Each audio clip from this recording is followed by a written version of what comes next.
Ayan guys, ito ay pang last na toppings.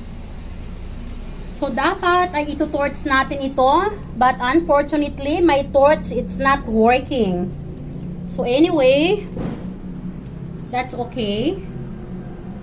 So, yun namang tinutorch ay additional sabor lang yon. But this is sabor enough. Ayan.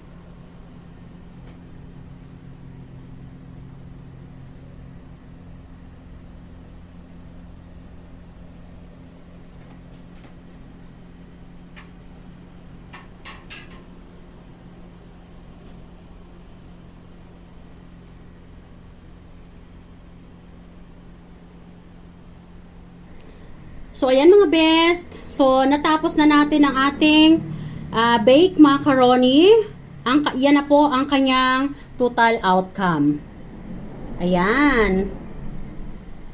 Delicious. Ayan. At lalagyan na natin ng cover na aluminum foil.